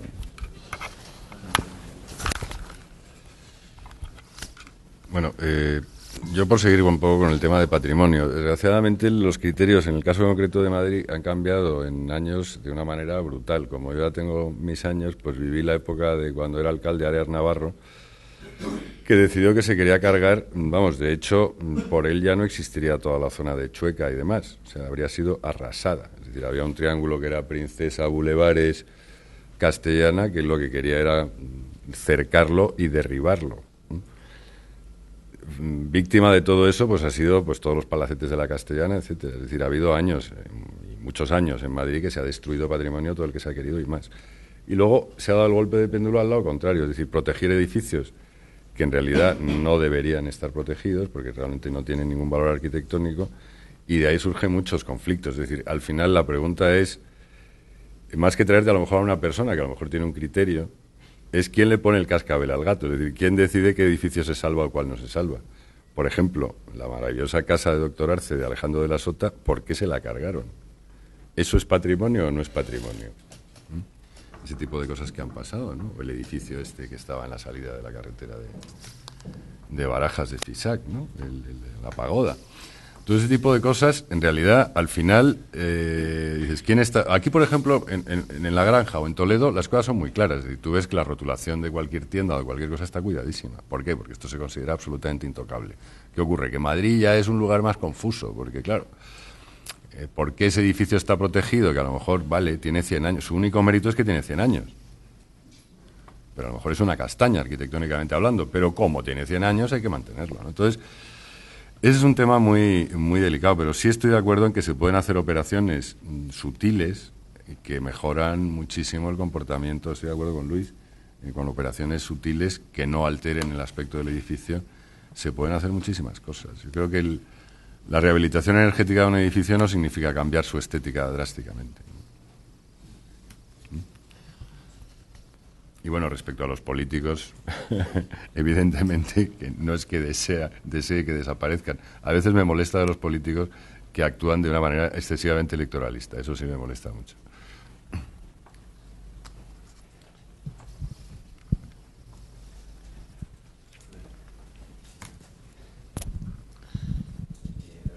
Por cierto, a propósito de la frase de los políticos, ese es el típico chiste que dice: ¿puede usted sustituir la palabra políticos? Pues donde dice políticos ponga usted médicos, ponga usted abogados, ponga usted arquitectos incluso, etcétera, ¿no? O sea que vale cualquier cosa. Yo quería poner la atención sobre un asunto que yo creo que es el fondo de este curso, porque seguro que si alguien entra ahora despistado en esta mesa redonda, saldrá creyéndose que se ha equivocado. Estamos hablando de arquitectura sostenible, más allá del aprovechamiento energético. Dos cosas.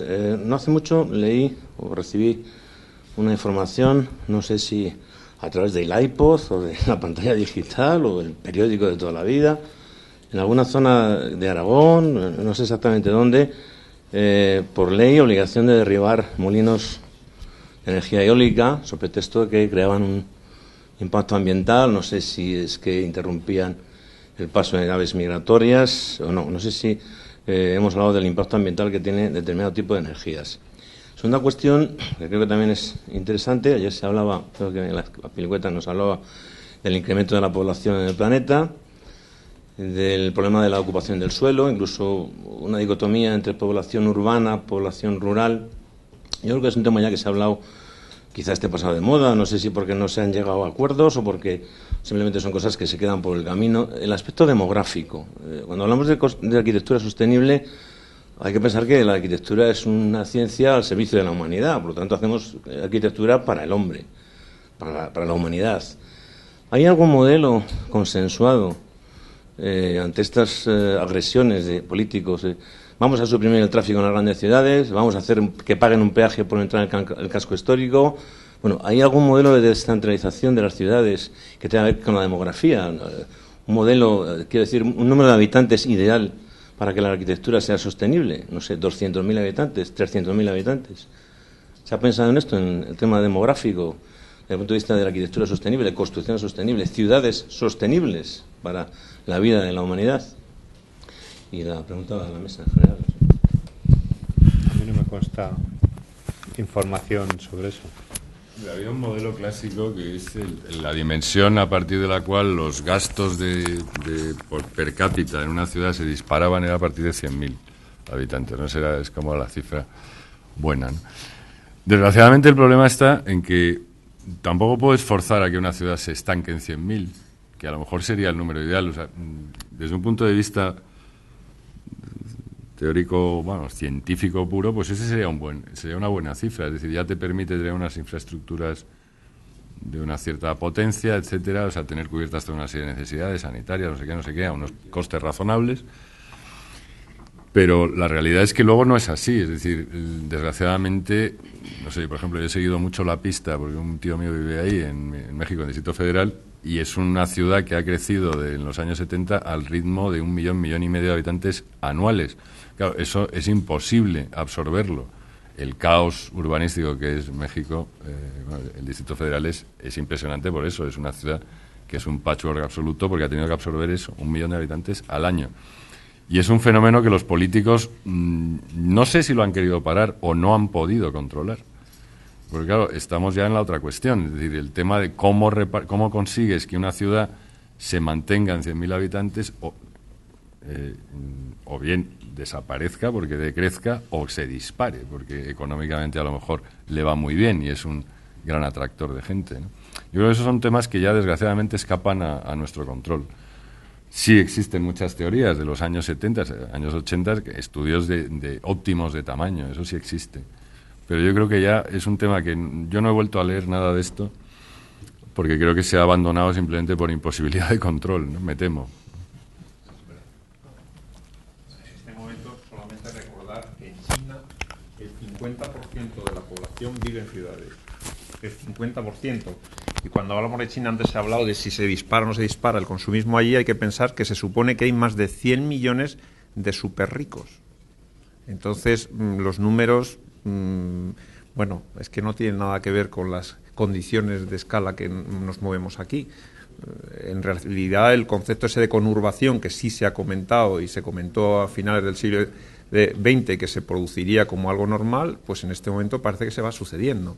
Y de hecho, por ejemplo, en China se vuelve a estimar que para el año 2020 el 50% se va a convertir en el 70% de la población en ciudades, lo cual produce un problema de un orden escalofriante, porque solo hay que ver, antes hablaba de los New Territories esta mañana, etcétera, hay que conocer algunas ciudades o cualquier ciudad, vamos, es que son multimillonarias y me imagino que el conjunto de la atracción de la ciudad va a seguir existiendo, ¿no? Y por lo tanto sí que es una pregunta muy, muy adecuada. Lo que pasa es que nos metemos en conceptos como el urbanismo también bastante complejos, ¿no?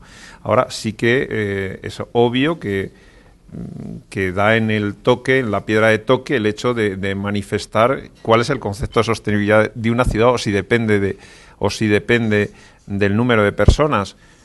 Probablemente habrá que ir pensando en la transformabilidad de la ciudad, el crecimiento como una constante para asumir cuál es el cambio de la ciudad. Esa es otra condición fundamental. Sobre la sostenibilidad de las ciudades, más que de tamaño, de lo que se ha hablado es de dos factores que determinan sostenibilidad en las ciudades, ¿no? Salvador Rueda, por ejemplo, ha estudiado mucho esos temas. En Barcelona se han hecho estudios que son, por un lado, la densidad urbana y, por otro lado, la complejidad urbana. La sostenibilidad en una ciudad no se da más que si existe en ella una complejidad equilibrada de usos. Comercio, servicios, usos culturales, residencial. Se detecta que una adecuada combinación de esos usos en una densidad proporcionada es lo que genera un tejido urbano equilibrado y sostenible que genera los recursos necesarios para cubrir todas las necesidades básicas de las personas. Y en ese sentido, pues hay unas curvas que identifican, están en el Green Vitruvius, hay unas curvas que identifican modelos urbanos extensísimos, como pueden ser los americanos, modelos de muy baja densidad y muy extensos por un lado, y por el otro extremo los modelos de las ciudades asiáticas, modelos extraordinariamente densos y compactos. En ninguno de los dos se dan ni las complejidades de usos que corresponden a una densidad equilibrada, y por eso son modelos que no son sostenibles. Sin embargo, cierto modelo de ciudad europea de densidad equilibrada y volumen y tal, y con una complejidad de usos, los sitios donde la gente quiere vivir tienen un poco de todo, es así de sencillo, pues es una ciudad mucho más equilibrada. Este fenómeno de las megalópolis que se va a dar de aquí al 2050 está íntimamente ligado a países donde no hay una redistribución equilibrada de recursos en su territorio, a la reducción del sector agrícola en la economía de países del tercer mundo, y a que la gente se va a buscar los recursos que le permiten vivir a las grandes ciudades, que es donde se acumulan. Estructuras territoriales equilibradas en red y dotada de una redistribución de recursos de información, de educación, de agua o de energía, como pueda ser, por ejemplo, el territorio alemán occidental, no le pasa eso, o en Suiza o en Austria. Se encuentra uno en medio del campo, alta tecnología en producción, gran acceso a la educación y acceso a los recursos básicos. Luego, al final, volvemos a que una red inteligente y bien equilibrada de redistribución de recursos evita esos movimientos de población tan típicos, porque de estas 15 o 10 o 15 megalópolis que van a surgir de aquí al 2050, todas, prácticamente todas, van a estar en el tercer mundo, o en países como China, que ya no es inclasificable, ¿no? O sea, esa combinación de multimillonarios que conviven en el mismo espacio y en el mismo tiempo con gente que vive en la miseria, es típicamente China, y entonces se pueden dar fenómenos como de super tecnología de la era espacial al lado de gente que construye esos edificios viviendo en barracones, trabajando 16 horas al día sin vacaciones y cobrando €1, ¿no? Entonces, las ciudades equilibradas conviven con territorios con una redistribución equilibrada de recursos. Y ahí volvemos otra vez a lo mismo, y es que esas redes inteligentes, esas microgrids locales enlazadas en red con macrogrids o con supersistemas como el sistema de distribución de energía de Desertec, que tendrá que estar gestionado con un soporte de inteligencia que podría distribuir en el mismo ámbito territorial otros recursos a la vez, aunque solo se plantea en términos energéticos, pues la aplicación de la inteligencia en la gestión, de esa combinación de tecnología de las comunicaciones y de información. Por cierto, la información es otro recurso hoy básico que no está al alcance de todo el mundo. O sea, para que 1.000 millones de personas tengan acceso a Internet, hay que consumir la electricidad de 54 centrales nucleares. Los protocolos de Internet no están diseñados para ser económicos, y los hay en términos de consumo de energía de los data centers o de los centros de distribución o de los ordenadores. O sea, hay mucho que hacer también en cuanto a que la información llegue a todas partes, porque la información es el recurso básico hoy de la redistribución de recursos y del equilibrio, ¿no? Entonces, al final, ¿cuál es el tamaño ideal de ciudad? Yo creo que el tamaño ideal de ciudad es cualquiera en el que se den esas condiciones de equilibrio, densidad y complejidad, y eso se puede dar en una ciudad o en un territorio, ¿no? Es un paradigmático. Bueno, sí, País Vasco.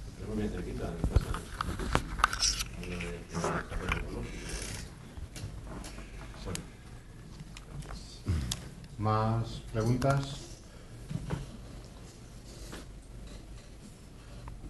Pues entonces os pregunto yo.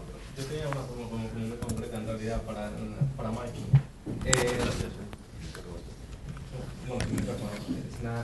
Era que no habéis hablado en la charla de un sistema que no sé si está en el prototipo o algo parecido, que se llaman los hornos solares en castellano. Y hay un prototipo en Francia y es un sistema de doble concentración, que primero como rebota en algo cilíndrico y luego va a una especie de disco de Stirling y dicen que es incluso más como fiable que el resto de los sistemas, pero igual está muy en prototipo y igual por eso no, como que pensabas que no merecía mucho la pena hablar de ello, algo así. Gracias. No, bueno, he hablado de las torres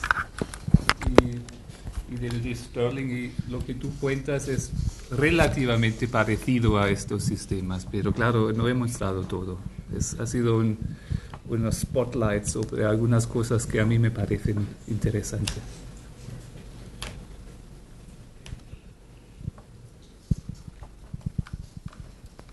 ¿Alguna pregunta? Bueno, pues os dirijo yo una pregunta a vosotros, a ver qué os parece. Hemos hablado de un poco de las condiciones, habló ayer Enrique, de las condiciones de sostenibilidad de los materiales. Y hay pues cierta controversia y distintas opiniones, por ejemplo, sobre la utilización de un material tan natural como pueda ser la madera en la construcción en España. ¿Consideráis que utilizar la madera en la construcción en España, hacer casas de madera, es sostenible o no es sostenible? ¿Qué os parece? Todos mirando cuidadosamente al suelo.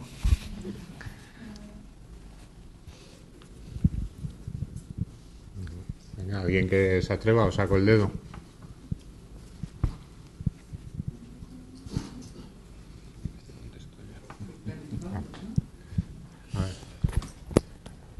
Depende cuántos se hacen y si la madera se reconstruye, o sea, se coge una cantidad que se puede reconstruir en los bosques en un tiempo razonable, sí es sostenible. Si es que utilizo toda la madera que tengo y me quedo sin nada, ya no.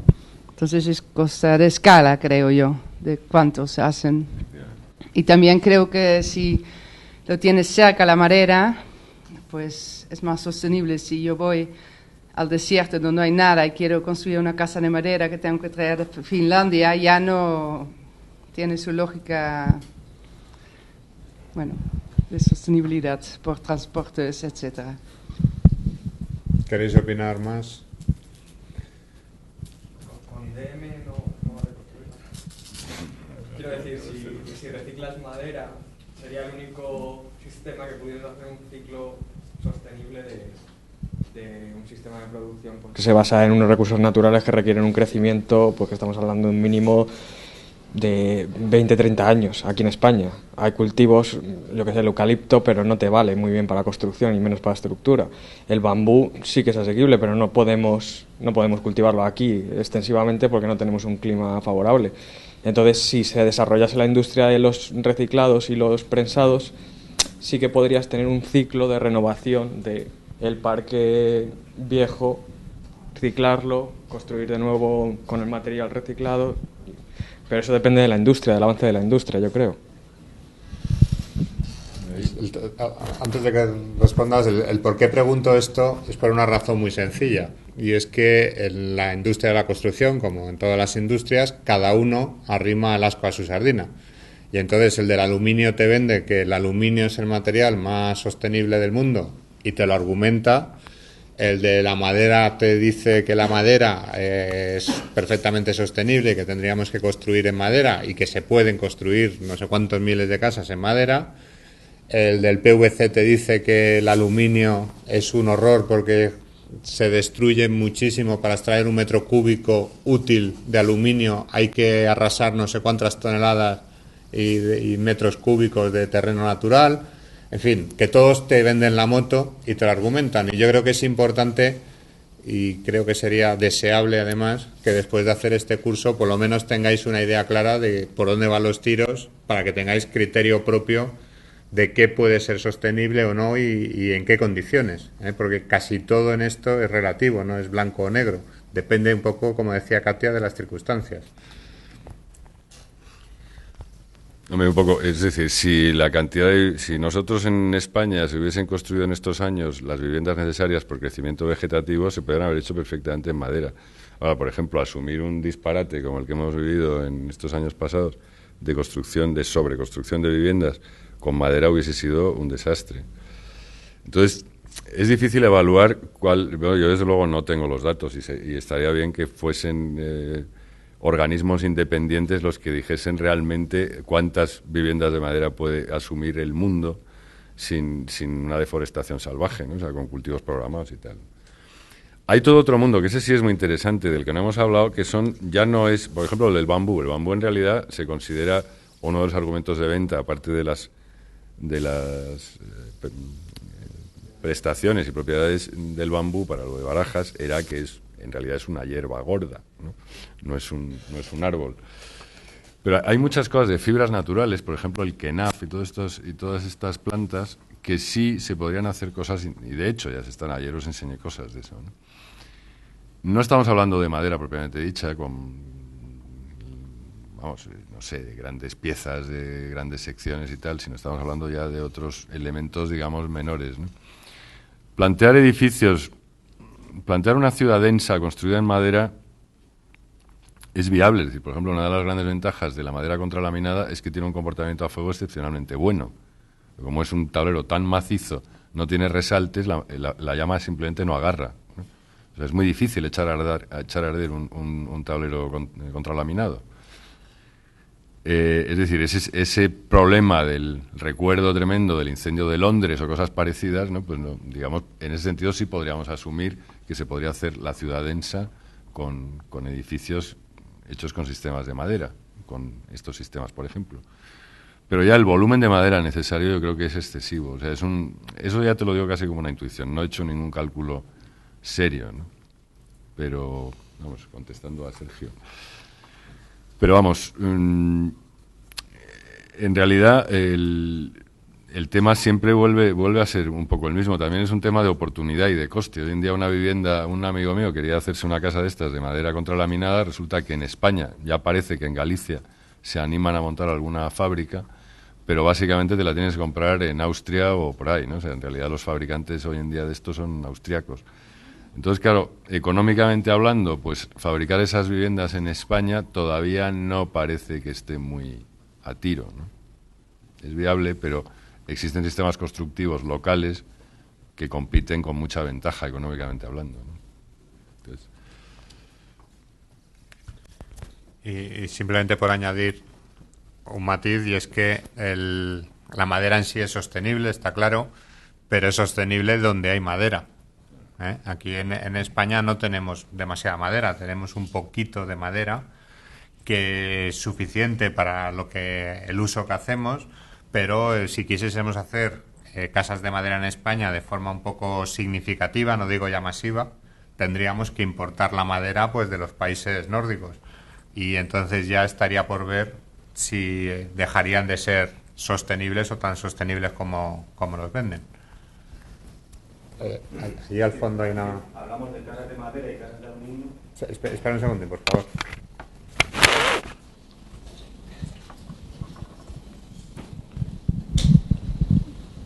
Hablamos de casas de madera y casas de aluminio que en su totalidad, pero lo más cómodo o rentable o lo que sea, ¿no sería llegar a un compromiso entre distintos materiales? Claro, claro. Claro, es que casas de madera tal cual, pues igual, joder, eso toda no, pero no sé, algo sí. No, pero no, efectivamente, por ejemplo, los suelos, ¿no? Es decir, estamos hablando de que un material predominante, por ejemplo, en el ejemplo que os puse ayer de un edificio despiezado, viendo los tantos porcientos que suponía cada material, había un montón de materiales, es decir, no... Cuando yo sacaba estas casitas de Toyoito de aluminio reciclado, no es que todo sea de aluminio, pero efectivamente, pero claro, ahí el uso de madera, por ejemplo, en suelos, pues estamos hablando de un volumen de madera muy pequeño relativamente, ¿no? Porque si es una buena tarima ya no es tan pequeño, respecto a lo que sería hacer todo. Un sistema murario de estos, por ejemplo, de madera contralaminada, con tableros de 18 o 20 centímetros de espesor, que es otro volumen, estamos hablando de otra cosa, frente a una tarima de 1 centímetro y poco, ¿no? que cubre solo un plano.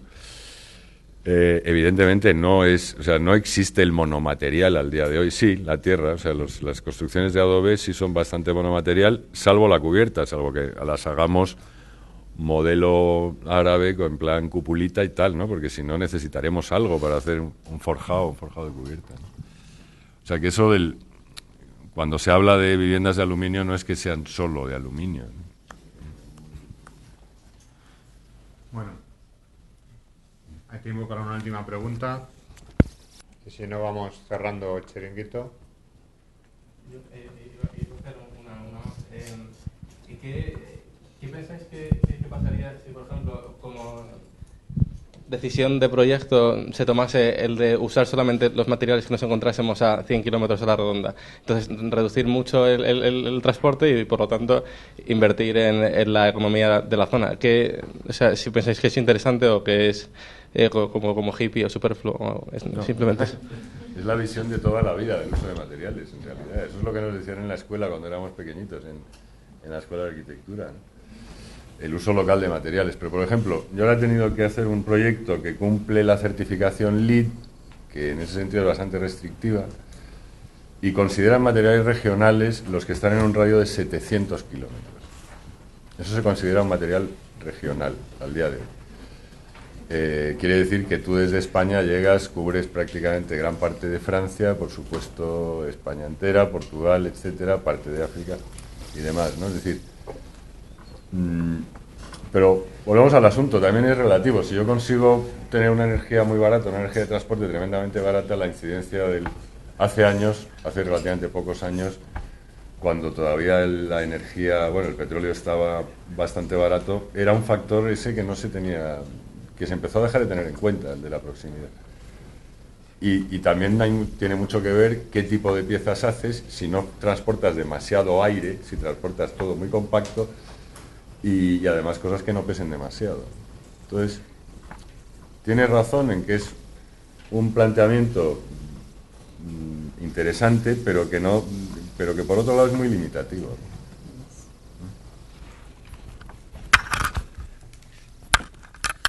Yo pienso que no hay que reducir la cuestión al material solo. Yo pienso que el buen edificio, la buena estructura sale de considerar el contexto, ¿no? Sale del contexto. El contexto no es solamente, no son solamente los materiales que hay cerca, sino también el ambiente, el clima, los sismos, ¿no? Eso puede ser que incluso es ventajoso llevarse materiales desde fuera. Puede ser la experiencia del contratista, ¿no? El contratista exige ciertos materiales. Puede ser la experiencia de la mano de obra en la zona. Y todo este conjunto, este contexto, luego te da la respuesta a la pregunta.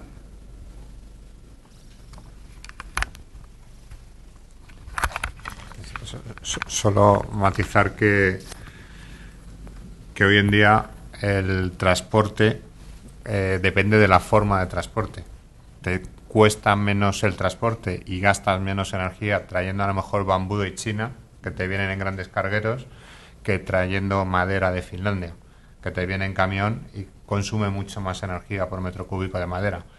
Por lo tanto, la verdad es que con la globalización y con todos los sistemas logísticos existentes, no es ya una cuestión solo de proximidad o de distancia, sino también de cómo se transporta en cada caso.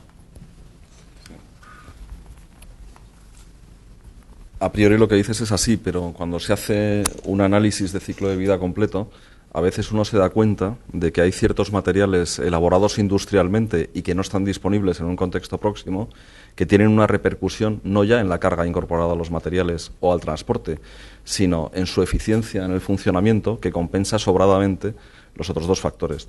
O sea que a priori, si todas las condiciones se dan, el material que hay en el contexto es el mejor. Pero como dice Mike, el asunto de la sostenibilidad es un asunto contextual, pero también es un tema que hay que analizar cuidadosamente con herramientas adecuadas a lo largo de los 30, 40 o 50 años o el ámbito que marquemos para el estudio de ciclo de vida, porque hay materiales que, por decirlo así, se redimen a sí mismos energéticamente siendo lejanos por las prestaciones que tienen en el uso, y puede ser mejor importar cierto tipo de panel de otro país o cierto tipo de ventana o de vidrio de otra región, antes que recurrir a uno de menos prestaciones y compensar sobradamente ese impacto, ¿no? Bueno, pues si no hay más preguntas, y ya es el momento de que no haya más preguntas, os podéis relajar.